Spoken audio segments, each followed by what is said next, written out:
Kinuyog ng mga residente ang dalawang lalaki matapos mahuli sa aktong nagnanakaw ng isang sako ng rubber cap lamp sa Barangay Onica, Kidapawan City, North Cotabato, madaling araw ng Biyernes sa kasagsagan ng pagbuhos ng malakas na ulan. Agad umanong naharang ang mga sospek sa bahagi ng Barangay Balindog matapos mapansin ng mga tao ang kahina-hinalang kilos ng mga sospek.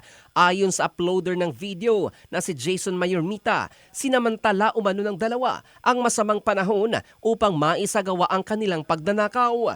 Napag-alaman ding tinanggal ng mga sospek ang plaka ng kanilang motorsiklo upang hindi agad matukoy ang kanilang pagkakakilanlan habang isinasagawa ang iligal na gawain. Sa isinagawang pagtatanong, inamin umano ng isa sa mga sospek na dati nang nasangkot sa pagnanakaw ang kanyang kasamahan.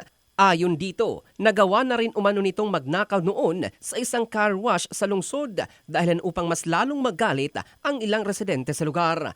Patuloy namang iniimbestigahan ng mga otoridad ang insidente upang malaman kung may iba pang naging kaso ng pagnanakaw sa Kidapawan City ang mga sospek. Samantala, muling pinaalalahanan ng publiko na agad i-report sa mga kinauukulan ang anumang kahina-hinalang aktibidad upang maiwasan ang pagdami ng krimen sa kanilang lungsod.